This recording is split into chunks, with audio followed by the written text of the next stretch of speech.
Welcome, everyone. This is the Script Supervisor Power Hour. Every single week, I go live with my students. I am an international script supervision coach and teacher and a veteran script supervisor myself.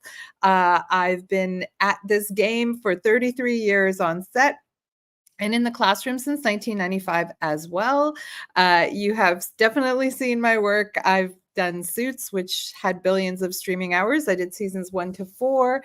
I did Shazam. I did the Boondock Saints. I've got a whole bunch of really huge credits and a lot of really odd ones. I'm really proud of the career I've been able to carve out for myself. And I'm even more proud of my students who are all doing really well, even despite the current downturn in the industry. I'm going to shout out some hallelujahs, as I always do.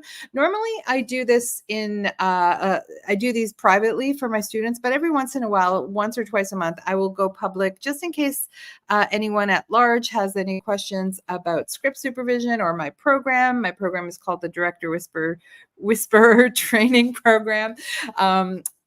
I can't even say that anymore. Look at me. Director Whisperer was a joke that someone made on set once. Hey, what are you always whispering in the director's ear about? And that became the name of my company. And I changed the name of my program to that in 2020. Now we've got students in 28 countries. I will shout out some hallelujahs. I did get some questions from my students. I'm also happy to take questions from the world at large. Can anyone on Instagram tell me if we're live? Because it's not showing up on my phone. But last time this happened where I was live on Instagram and it wasn't showing up on my phone. If not, I'll add this to Instagram later. Okay, so the first thing I want to say is I'm heading to Atlanta on Friday. Hi, Rob. Oh, hi, Rob. Okay, great. I'm heading to Atlanta on Friday, and we're having a meetup. For those who don't know, I do have students in all different countries around the world, and my goal has been to meet as many of them as I can in person. And also people who are not my students or alumni are welcome to join us, especially if they're script supervisors or screenwriters. I've got it narrowed down to 2 venues, so I'll have an announcement tonight for the people who RSVP'd. We're gathering with 25 people, mostly script supervisors for Sunday brunch. I'm so excited. It's my first time in Atlanta, so I'm super excited. It's really, really warm in Toronto today, so hopefully I don't start sweating. Okay, first announcement is that I'm adding a masterclass next month. Occasionally, I will do master classes, like 3-hour classes on a specialized topic for people who are not in the program. The program that I teach is designed for people in their first 10 years, so 0 to 10 years experience, ideally, because my goal is to get you to the A-list. My goal is always very firmly on advancing your career, shortening the learning curve. I have successfully managed to do all of that for the vast majority of my students. Of course, not everybody's on the A-list yet. Everyone's at different levels, but I'm really, really proud of the progress some people have made. I will shout some people out today. But the reason I say first 10 years, I do have people in the program who are at the 12, 15, 20-year mark. I even have people at the 25 and 30-year mark at the program. Everybody's welcome. But the reason I say it's especially for people in their first 10 years, because those are really critical years. So really critical years where you got to make some key choices to help yourself advance to the kinds of projects you want to make. So not everybody wants to work on blockbuster movies, for example. I have worked on blockbuster movies. My jam is comedy movies, but I like comedies in the $20 to $60 million zone. I just got to work on one of those this year in Rome on A Simple Favor 2. It's going to be so good. Wait till it comes out, you guys. But that's my happy place. I have worked on blockbuster action movies as well. And that is one of the special master classes that you can purchase separately from the program. But if you are in the full Director Whisperer program, you get access to every single master class I do. And the next one is happening October 19th, which is is a Saturday from 2 to 5 p.m. EST, so New York City time. And if you purchase it, so it's free to anyone who's in the Director Whisperer program. But if you're not in the program and you just want to do that masterclass, I have it at a lower introductory price because we're still in kind of hard times in some parts of the world. So I've got that priced at $97 US, and it's exactly for people who are looking to transition out of indie films and do their first or earliest kind of TV series. It's a very different political structure for us, as well as the sort of strategy of how to sort of structure your workflow for television, which I'm definitely going to teach. The actual politics of television are very, very different. So it actually required a different specific class. Now, that information is in the program, but I wanted to do a specialized and expanded talk on that. I'll post the link after the live is up. I'm going to try to go for not more than an hour today. If there's not a lot of questions, I might go for less time. So just wanted to give you the heads up. We have, obviously, there's 99 spots on a Zoom. So we have 90 spots left, whether you're my student or you're purchasing the program. Reach out. You have to reserve a spot because there's 99 spots on a Zoom. If you are my student, you'll see the course appear on your course dashboard the week after the class. Okay, so Katya in Denmark is one of my alumni, and she had a question.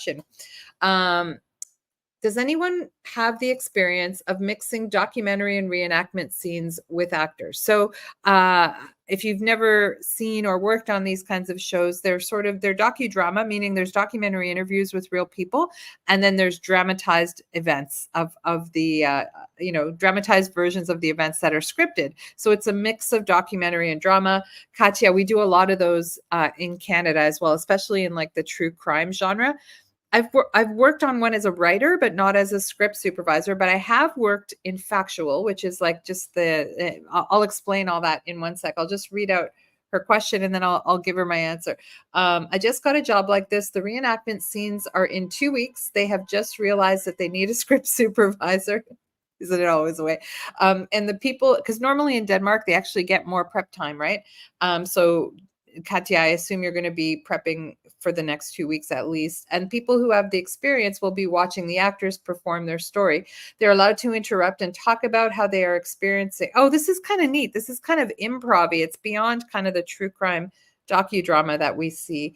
And the actors are then allowed to stay in character or respond as themselves. I imagine it could be a bit like a comedy show where the actors are allowed to freestyle, which we call improv here in North America, which I haven't tried either. Any tips? So I'm going to give you tips about docudrama, and I'm going to give you tips about improv.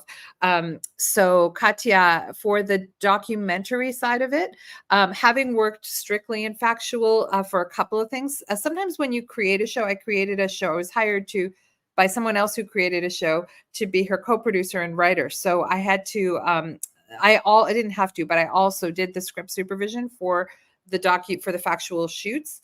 And it was a very, very fascinating difference with what we're used to in single camera drama. So for example, when, there are documentary questions, like they may or may not want you to script supervise the documentary side, but you could blow them away by doing that side of it too. Because people don't realize how much money they save in post by engaging a script supervisor, whether it's documentary or drama. It's really rare that documentary engages a script supervisor. When they do it on factual shows, they often call us the associate producer or the researcher.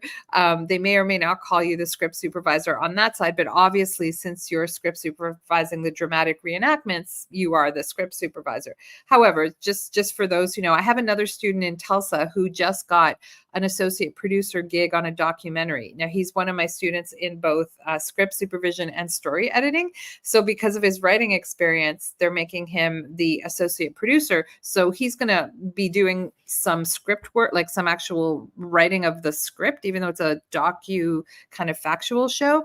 And he'll be taking script notes as well and just doing a lot of the things that an associate producer would do. They have a little bit more I want to say creative leeway in that side of the world. But if, okay, so when you're watching the documentary stuff, take note of the time code of, write down what the questions that were asked. You don't have to transcribe their whole answer, but like they might ask someone about what town were you born in? Write down the time code of when that question was asked and then do a summary of the answer.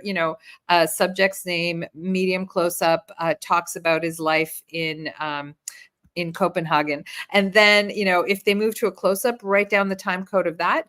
And then write down close up and then, just copy and paste like what we just saw if he's continuing the conversation or if it's a different question, so that the editor has a log of the documentary stuff as well. But when you're watching the drama, obviously that part of the job is all the same. You're going to have to in prep decide how you're going to slate these, if they're going to slate these, because a lot of times in doc they'll flash the slate with running time code in front of the camera and they won't stop to click sticks because they don't want to interrupt the flow of the interview. So you want to have some way of observing the time code.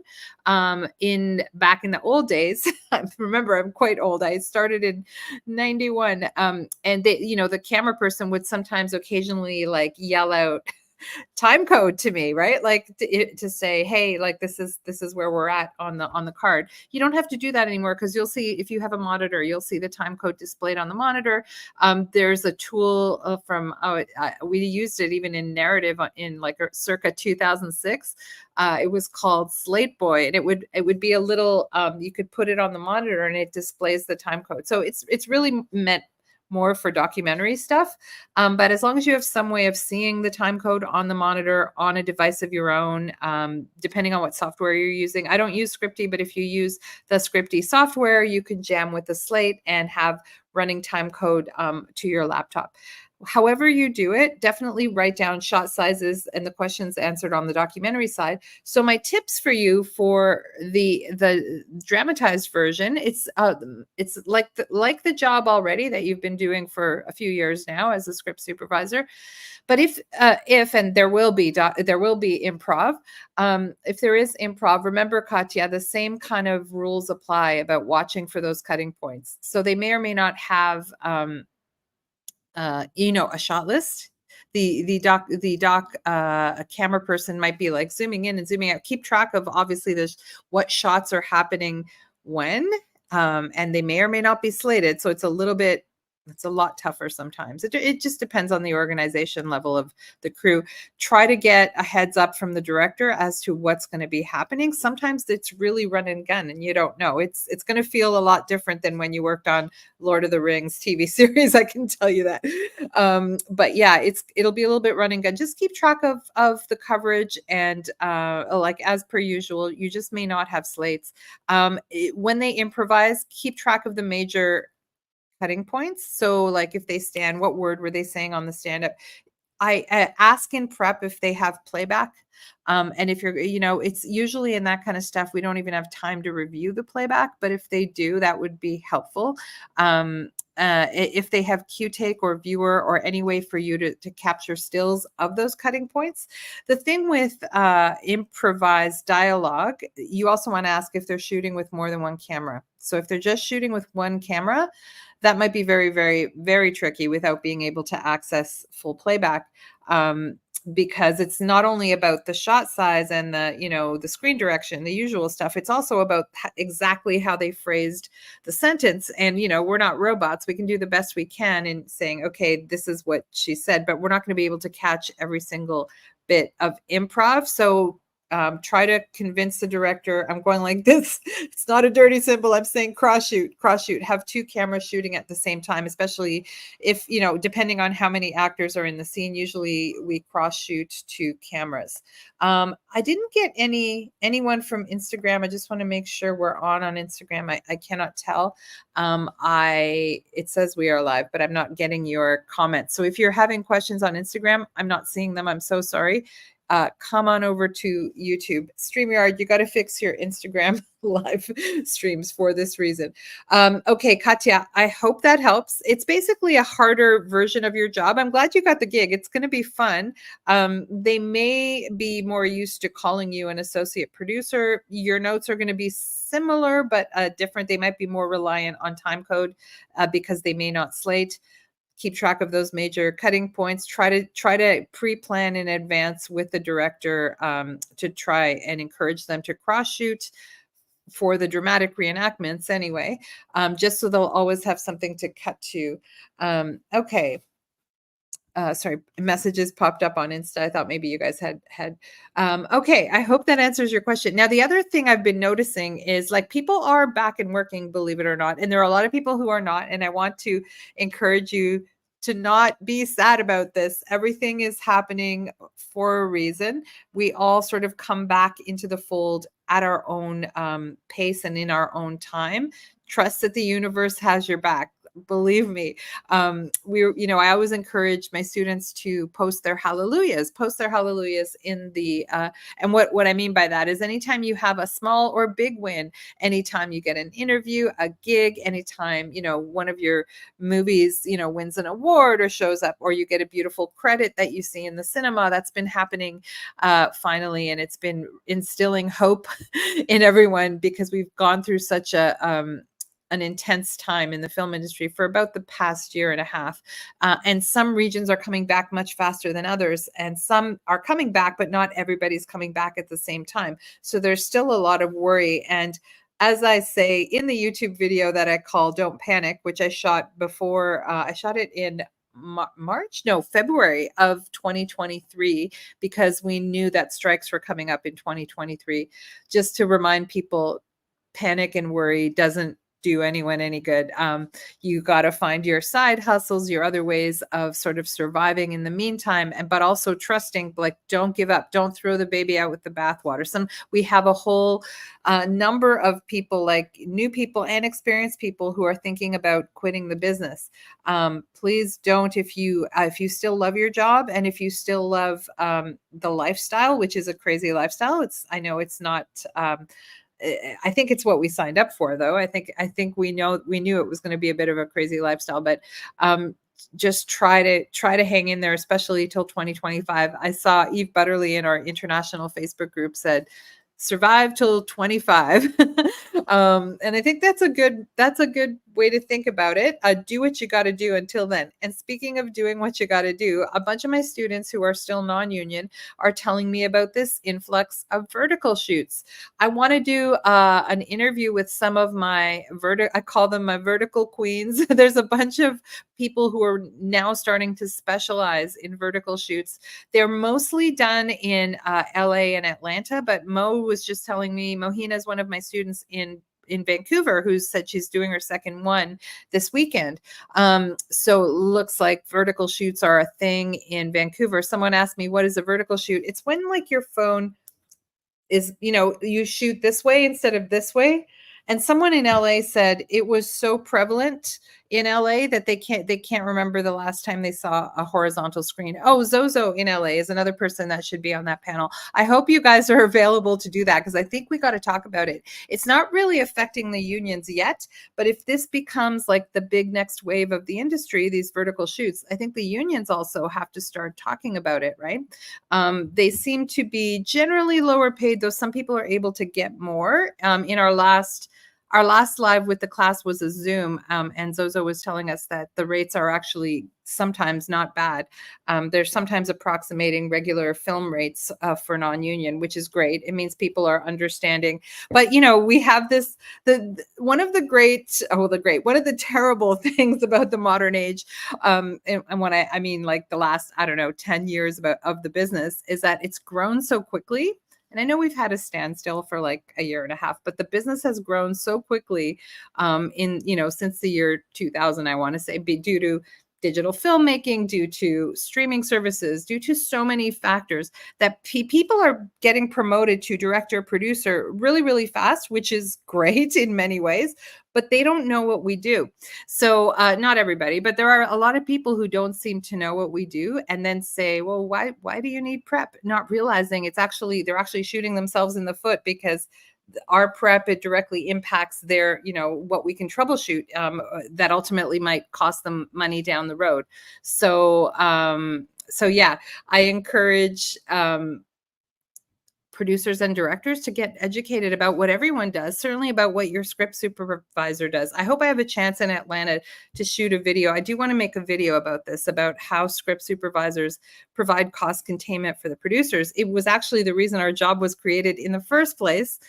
For those who don't know, our job precedes the sound department. We were a thing. We became a thing around 1917, as far as we can tell in the history books.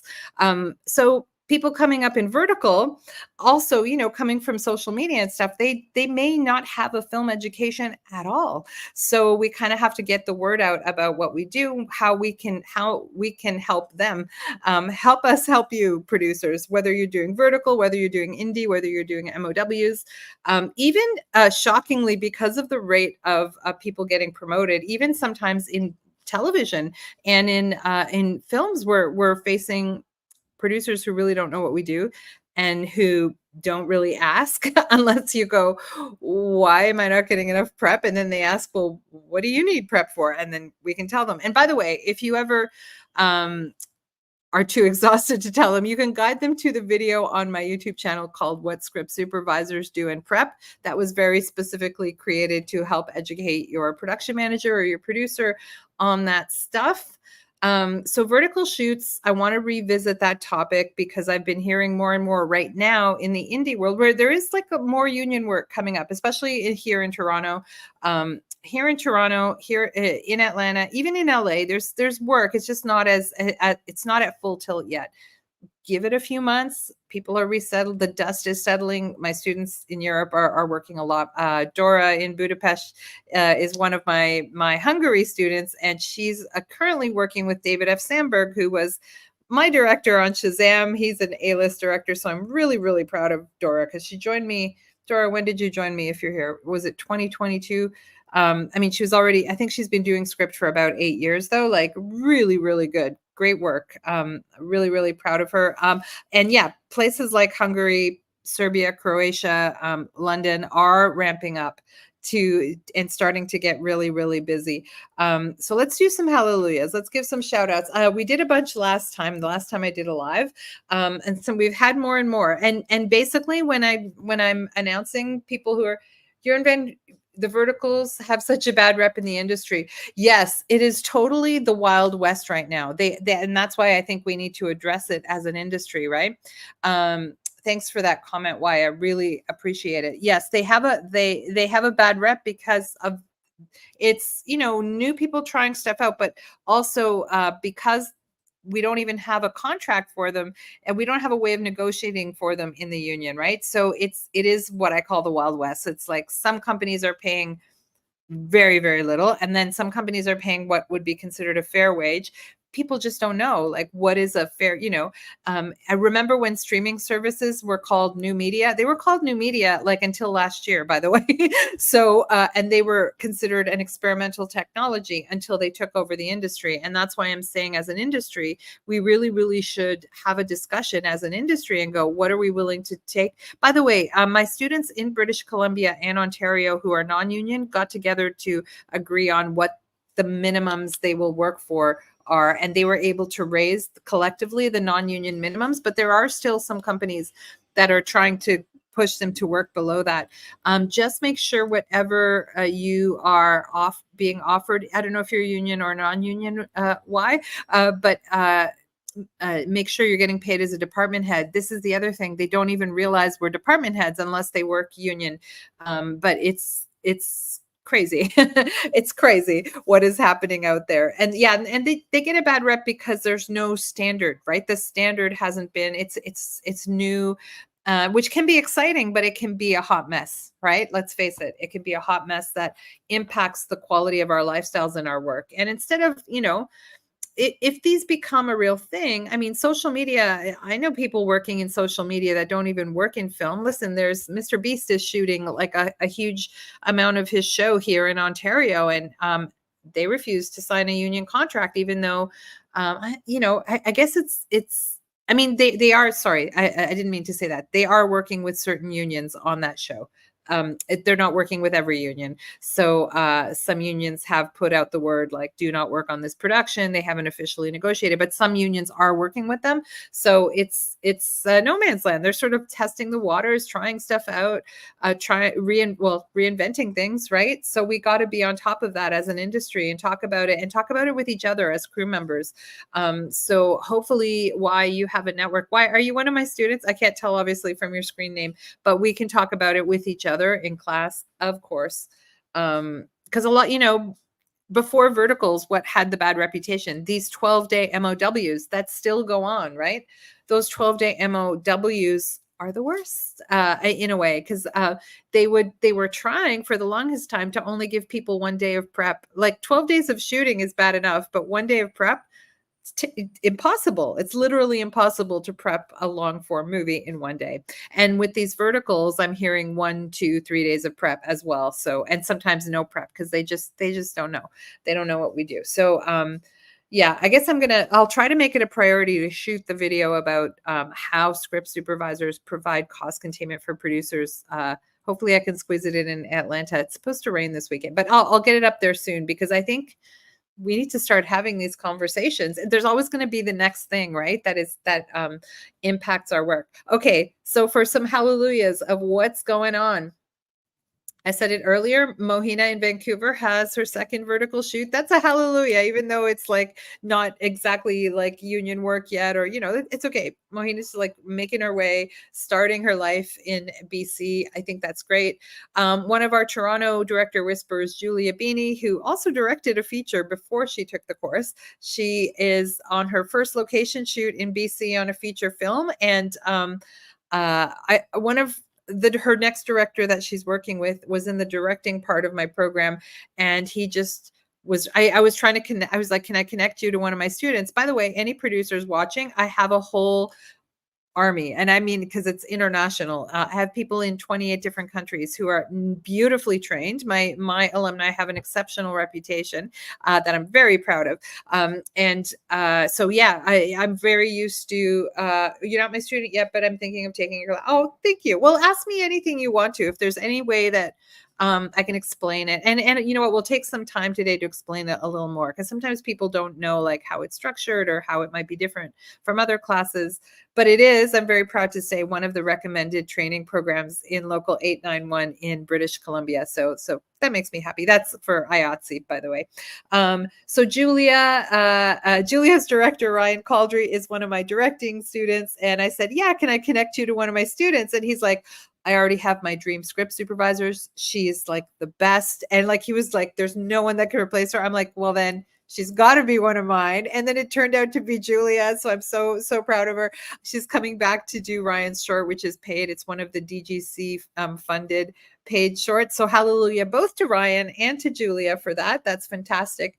She said this was her first location shoot on a feature in BC. It's always a great feeling. By the way, there's a video on my channel called Script Supervision Without Borders, and it's all about how to work internationally as a script supervisor. And it's one of my favorite things, because I always say, you don't limit yourself to your city, that's for sure, because of all the fluctuations in the film business, right? It can be crazy making if you're really like, I did 5 months in Italy this year. 3 of those months I was working. The other 2 I was writing and teaching and traveling, let's face it. But for 3 of those months I was working with Paul Feig in Rome. That was one of my dreams, to work at Cinecittà. But, over the years, I had told this story in the last live.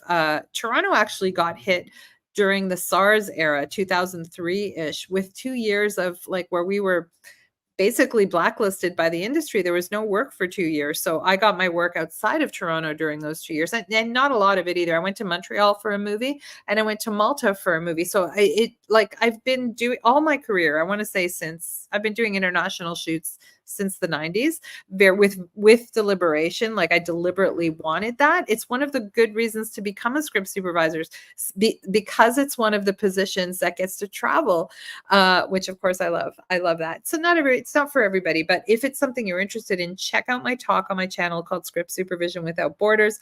But Julia was saying it's such a great feeling to get paid to work somewhere else. Yes, it really is. It really is. So that's a pretty big hallelujah.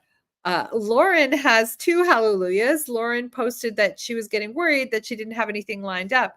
But sometimes, and this is why I want you guys to trust in the universe a little bit on this one, or a lot actually. It took me a long time to get there where I could say, you know what, the universe has my back. I didn't get that interview, or I didn't get that gig for a very specific reason. It's because the universe is leaving the door open for me to get something bigger. And every single time, that is exactly how it ended up going down. But I would not know that except retroactively. So I want to, and so Lauren was saying she was worried because other people had gigs lined up and she hadn't yet. And she's one of our very esteemed Toronto director whisperers. She's been really making a strong name for herself in the non-union world. She's getting ready to, I think she's ready to at least apply to the unions, but she's a phenomenal script supervisor. And then she said she was feeling down about it, but then she got a huge audition because she's also an actor. So you have to sometimes go, okay, like that is because I know Lauren loves her life as an actor, as do I love when I get to act. I have this whole lifestyle strategy that I teach my creative script supervisors, which is most of us. Let's face it, most of us either write or act or direct or want to do those things. I did stand up for 8 years of my career. Those things are important to us. They're important to our mental health. They're important to our survive, our longevity in the business, I think. And so the fact that she was able to take a massive audition, it was for a French TV series. That's a huge hallelujah. Like, congratulations, Lauren.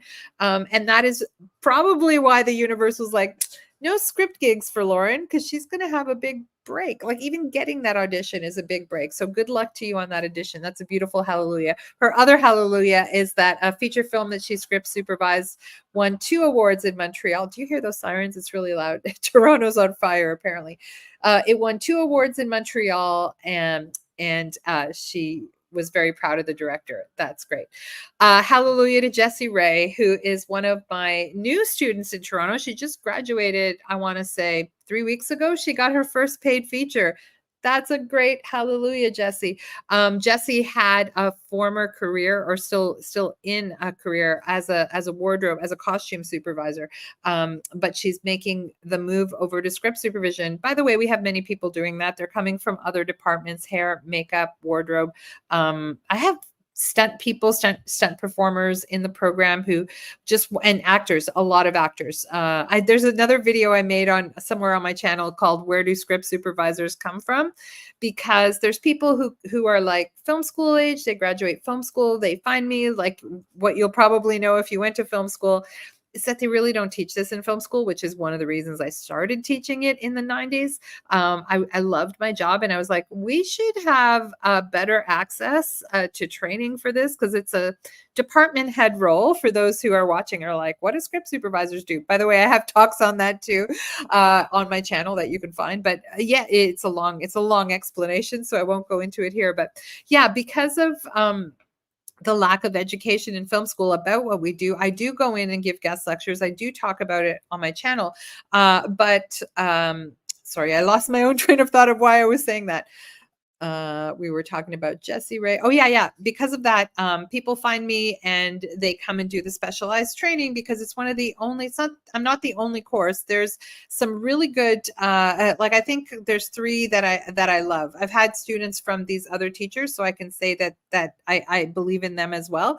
And I've met them well, I didn't meet Randy. So there's Randy Feldman in LA, who has a stellar, she's been teaching at least as long as I have, even though I've been doing script supervision longer. She's been teaching more full time than I have. So, and I've trained some of her students, and she's trained some of mine. Like we're different, and she's great. She's in LA, Randy Feldman, and Dawn Gilliam, who I love her.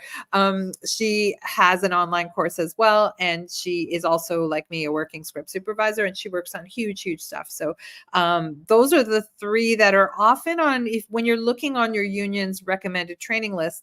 It's our three courses that you'll usually find in North America. And then in the UK, there's the NFTS, the National Film and Television School. I have a number of students that have done that program either before they came to me or after they came to me. So it's complimentary in the sense that it's way more expensive than mine, but they train them also in gallery shooting, which is when you do live to tape. I don't teach live to tape because it's not a thing I've done, and it's not a thing that they have available job-wise in most locations outside of LA, New York, and a little bit in England, right? Like the soap operas are shot that way. But those are the most sort of reputable programs that I'm aware of. There are other ones that are good but smaller, like they're not comprehensive enough to train you, to take you like onto set. So myself, Randy, and Dawn, we can train you to like just go from like coming into our class if you have no experience, or even if you have experience, and I'll explain why, to going through the program and getting onto set. That's why these are recommended programs, because they are comprehensive.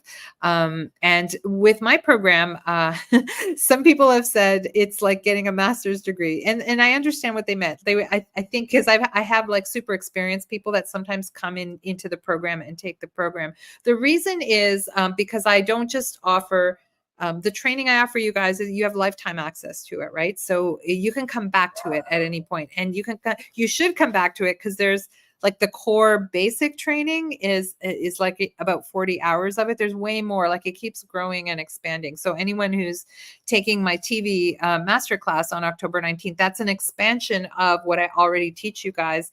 And it keeps growing like that. Anytime I realize there's something that needs to be addressed further, I just keep growing the program, and everyone just keeps getting the lifetime access to all the upgrades. And so it becomes something that someone so Dora, my student in Budapest, is now, she's graduated from television and doing second unit on big action movies to being the main unit script supervisor on action movies.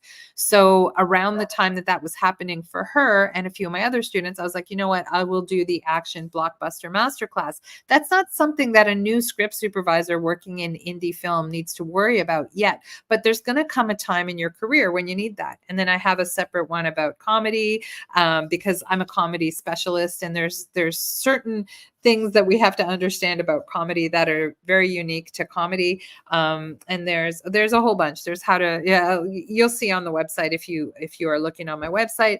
I'll post the link in the chat after, but sorry, I'm sometimes that happens. I lose my train of thought. I'm 55, guys.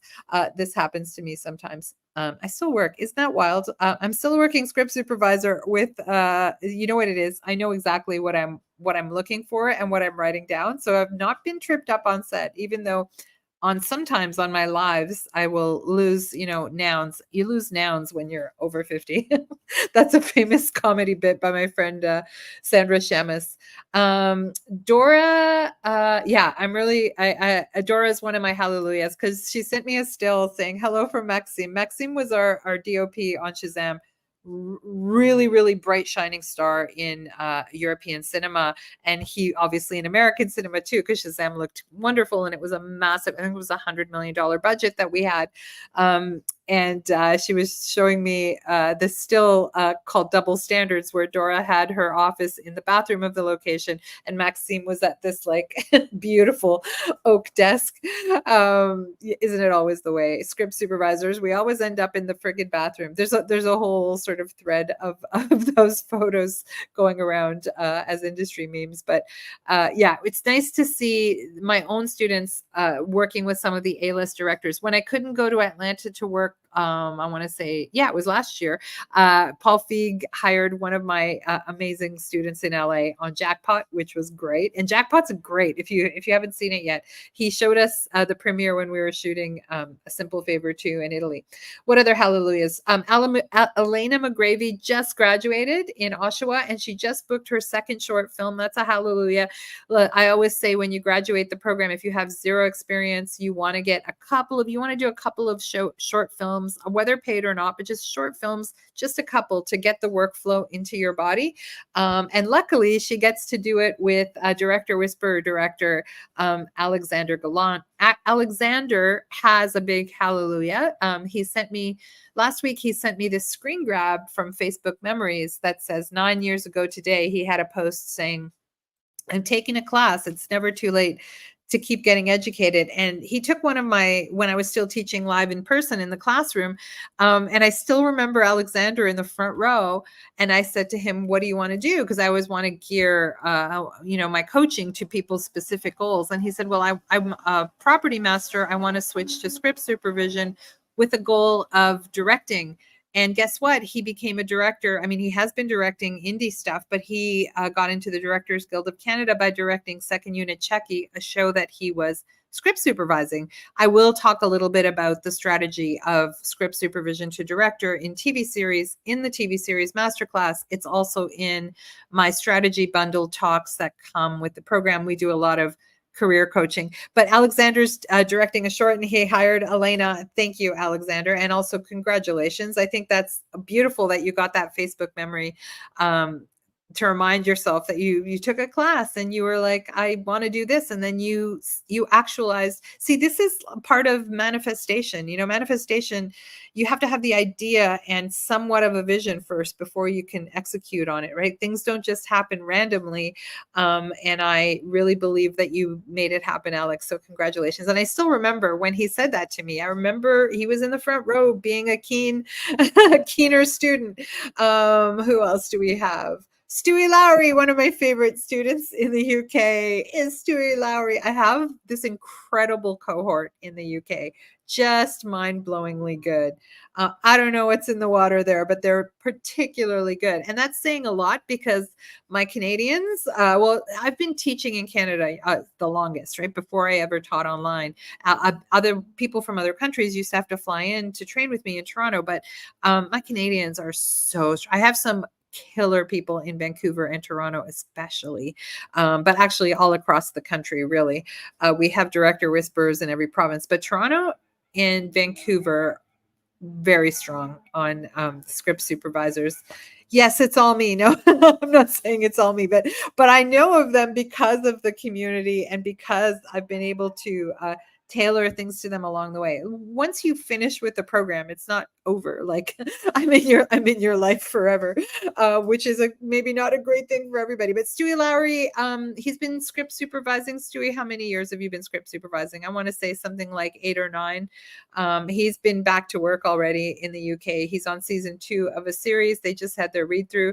Carissa in LA is about to wrap, or she may have already wrapped by now, on her 37th feature. Yes, Carissa's still non-union. I'm going to have her on the vertical panel if she's got time. She's always working. But LA, that's especially a hallelujah because it's hard. It's just hard right now in LA. I think it's harder in LA probably than anywhere else right now. And things shift, you guys. Things shift all the time. I was just doing a time check. We still have more time. Sometimes it's Atlanta for the win. Usually it's Atlanta for the win in North America in terms of being the busiest. In Canada, it fluctuates between Toronto and Vancouver. I would argue that Winnipeg's the busiest right now just because they have more work than crew right now. And that's probably going to stay that way. They have right now the best film tax incentives, the best film tax credits in the world are in Manitoba and London, England. So, the UK in general. So the UK and Manitoba have the most generous and reliable film tax credits on the planet right now. And that is going to attract a lot of work to them for many, many years to come. The UK credit is signed and inked for 10 years. The Manitoba credit hasn't gone away. I don't think there's a time limit on it. And it's probably, as long as they keep having smart governments in place, they're not going to they're not going to stop the wave of work. So those were the hallelujahs. I know there's more. I'm probably forgetting some. I saw that Wendy Tesseroni in New York has been back to work as a stunt performer. Wendy, I hope that you're going to be back to work as a script supervisor too. New York's fair. It's still slow, but it's picking up again. It's really picking up. Okay, what else do I want to talk about? Mantras. I did a whole private one for my students. Maybe not one I'm going to fully do on YouTube, not a talk on, but I talked to at a time, like I want to say this was 2 months ago when things were feeling really, really dismal in the industry. I did a talk on mantras, believe it or not. It's a little bit woo woo. I don't know how much you guys believe in or have experienced the power of manifestation. It's really just another form of goal setting, but it's all encompassing. You put it into your thoughts, in your words, and in your body until it happens. And I told them the story of when I was working on a TV series called Soul Food, the series, with a director, Salim Akil, who's pretty well known in Hollywood. Him and his wife Mara have created a lot of incredible work, especially in the African American filmmaking community. Salim, in 2002, I want to say, was one of our last seasons of Soul Food. The Secret was really big, and I was like poo-pooing it because it seemed so like such a fad, and everyone, the cast, the crew, they were all talking about The Secret, and I was kind of mocking it. And Salim said, well, I'm going to recommend something to you. It's not The Secret, but it is about manifestation. And he's like, look, I'm an African American Muslim. This is a book that actually helped me a lot as I was changing my life into becoming a filmmaker. Like, if you know Salim's story, it's quite incredible. Maybe one day I'll interview him on my channel. He's like quite a phenomenal human and creator. But he said he knew I was a lapsed Catholic. I'm a lapsed Catholic. I suffered trauma as a young Catholic person. So I was not particularly religious. And he said, this is a book written by a Catholic nun in like 1930. So he said, if you don't mind the old timey language and the fact that she's a Catholic nun, I really want you to read it. And this is me, an African American Muslim, telling you to read it. And the book is called The Game of Life and How to Play It. And it's really all about mantras, like goal setting mantras, visualization, the law of attraction, all of that stuff, just explained in a different way than in The Secret. And you know what? It really ended up ultimately having an impact on me because I stopped worrying about the work. I really stopped worrying about whether I was going to work tomorrow or not. I just would, because I started to notice a pattern that if I didn't get a job and I was all sad about it, then I'd get like the best job ever. And if I had taken the lesser job just because I wanted to get any job, I wouldn't have had the show that changed my life. There have been a few shows that changed my life along the way. I talk about it in one of the bonus talks in my program. It's not on YouTube. It's in my program called How to Break Through to the Next Level of Your Career and Enjoy It. And it just talks about the sort of signposts along the way of your career if you're moving towards an A-list feature career. Now, I work both in features and TV series, but I knew I wanted to work in comedy. I didn't know how big it would go. I've gotten to work with some of my comedy heroes. I'm so lucky. Paul Feig, Greg Daniels, a lot of actors that I never thought I would be working with. So even if you trust in the universe, it'll bring you things that you couldn't have even have imagined, because you might not, I didn't come from a film family. I maybe didn't know what to expect at all. I don't think I really did know what to expect at all when I entered the film business in 1991. But it's been a phenomenal ride. It's been a phenomenal career. I love sharing as much knowledge as I can with my students, and all the sort of, more importantly in many ways, is the coaching too.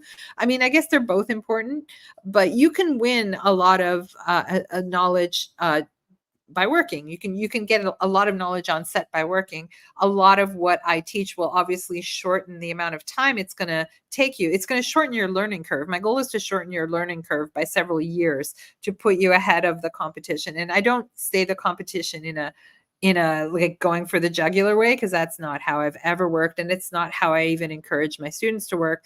In fact, we try to lift each other up at all times, knowing that there's only one script supervisor in North America, usually on a show, and we have to cover it for each other. We have to cover our second units. Sometimes we have to cover main unit. We're going to talk about work sharing in the TV series Masterclass on October 19th as well. But yeah, it can feel like we got to be cutthroat. You don't. Ultimately, the thing that served me best was the fact that I never looked at it that way. We're competition, but we're not competition. We're a community of script supervisors. There's the community of my director whisperers, which of course I fiercely take care of, because that's my mission, is to coach and ensure that they go as far as they can. But I don't like restrict it to them. I try to give things beyond just to the people who pay me to be my students, right? So I try to put as much knowledge as I think is important to put out there on YouTube, and just there's a lot of ways that I go beyond my community. When I go to Atlanta, we've got 25 people registered for the meetup. I want to say 18 of them are my alumni who could make it. A lot of them were working. They were out of town or working in town, which is great to hear. But 7 of them are not. So I'm going to get to meet them, and they're probably like my peers. They've been doing script supervision as long as I have, and I love comparing notes. And by the way, I've been doing script supervision for 33 years, going on 34 years. Did I want to talk about anything else? We got some really great feedback. I don't know if you guys have been watching my veterans interview series. So I'm going to try to do as many as I have time to do this fall. But the last person I interviewed was Donald J. Mowat, who is an Academy Award nominated makeup artist, and he's won several other awards, and he's like just fabulous. And I used to work with Donald in Toronto. He's a Montrealer who moved to Toronto, who's also worked in Vancouver. He did Presumed Innocent, the TV series, but he's lived in LA for a number of years now. And I got to do I really loved the interview I did with him.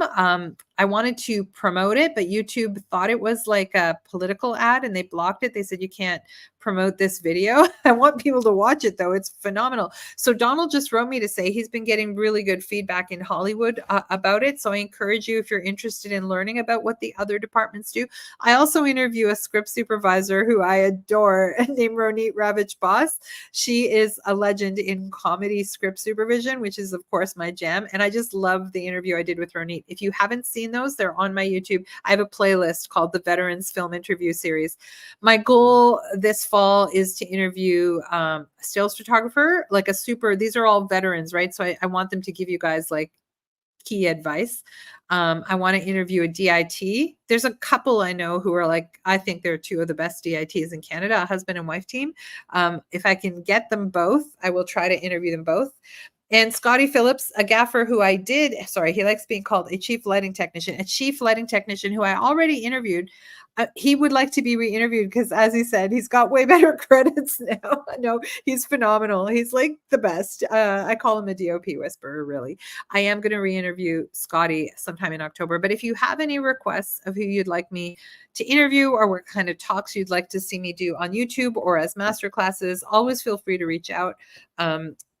Sorry, I'm going to post, for those who don't know, the URL with my program page, bit.ly/script supervisor. So that's pretty easy. And then my email address I'll post in the description of this. Did it post the banner? Did it post it? It's not. Why not? I typed it in. Let's see. Show. There we go. There it is. That's the, I'm just learning this StreamYard. So, do you hear the sirens? The sirens have been going for most of my live. What is happening, Toronto? Okay. We have 7 more minutes. I can talk a little bit more about my program. If anyone has questions about it, we don't have to talk about that. I'm happy to talk about absolutely anything, hopefully related to script supervision. Wow, that is loud.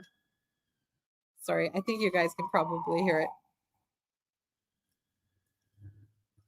So if you're tuning in on Instagram, I just want you to know that I can't see the comments on Instagram.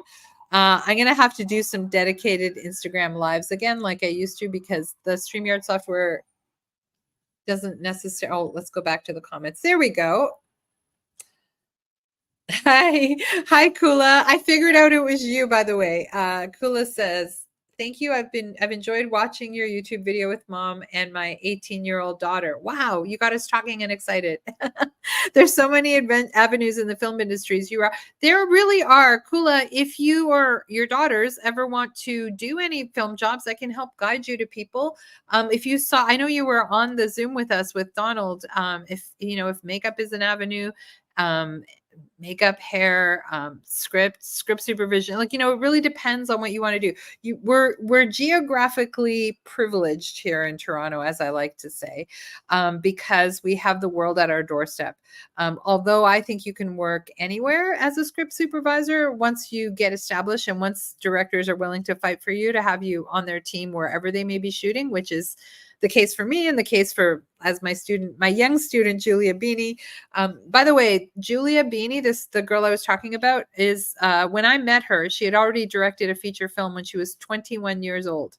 So anything is possible. Like, we're geographically privileged. We're privileged in Canada that there's financing for our creative endeavors, all of that stuff. It's phenomenal. I have students who got my script supervision course subsidized. I had an actor who was part of UBCP in Vancouver who got a grant to take my course through that. There are veterans grants that pay for this class, and the DGC will. A number of my courses are on the Directors Guild list for reimbursement. I've had students take my coverage program for directors and get partial or full reimbursement. I don't know how their program fully works at the DGC. And also story editors, because I train story editors. If any of you are interested in story consulting, check out my roundtable talks with story editors. Because it's so funny. I do two of the most misunderstood jobs in the film business: script supervisor and story editor. Very different jobs. They're not really related, other than we both deal with the script. One is a writing position. In my story editor, story consultant role, I work with screenwriters on getting the script to its maximum potential. And because I specialize in comedy, I will often do punch up and help punch it up to help extract the maximum funny. A course that I'm finally going to be releasing sometime in the next 4 weeks, Punch It Up for screenwriters. Right now, today we're talking about script supervision. So yeah, if you have any questions about my course, let me just give you the overall. Like, people sometimes ask, like, when are you doing your next session? It never stops. It's always a thing. It's always in session, meaning you hop on when you hop on. The actual core training you have lifetime access to. It's pre-recorded.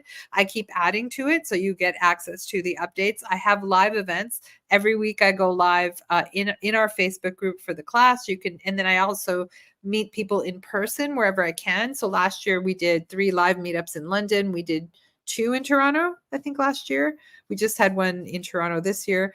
I did one in Vancouver in 2021. I'm due back in Vancouver soon. I think my first one was in Vancouver, if I'm not mistaken. It was the first one where I was allowed to travel after COVID. And I went right to Vancouver because I have about, I want to say, 40 alumni there in recent years anyway. And we have about 60 in London. This summer I went to Zagreb and students came in from Slovenia, Greece, Serbia, and Croatia to meet up. I had some meetups in Italy, but I have, like, was it 1 or 2 students? I have very few students in Italy. Mostly because language is a barrier there. Oh, no, yeah, I have 2 students in Italy. That's right. Marnie just joined us after I had that meetup. Language is a big barrier in Italy. So if your English is strong enough, I hope that you will consider training with me if you're based in Italy, because listen, I'm Italian and Canadian. So I work in Italy when I can, which has been twice in my career so far. And I do hope to go back. But producers constantly tell me that the hardest challenge for them is having enough of a pool of script supervisors who speak English at a level that will please their North American counterpart producers. So if you're in Italy and that's you, consider working with me, because I train in how we do it. In fact, I train in international. For those who don't know, in Canada, we work with both the British and the American system. And yes, Americans, there is a British system of filmmaking that slightly differs in the way that things are slated, in some of the protocol on set. So I teach you guys in both. I've had to, as Canadians, we have to know both. And if you work internationally, you have to know both. So that's why I call it an international script supervisor training program, because it is. I've worked in 10 countries. There's people who have worked in more.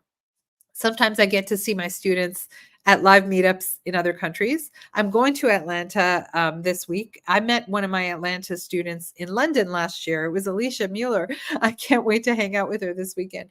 But yeah, so I'll wrap it up because we've been at it an hour. But you get lifetime access to the recorded version of the program. I keep adding to it. We do weekly live Q&As.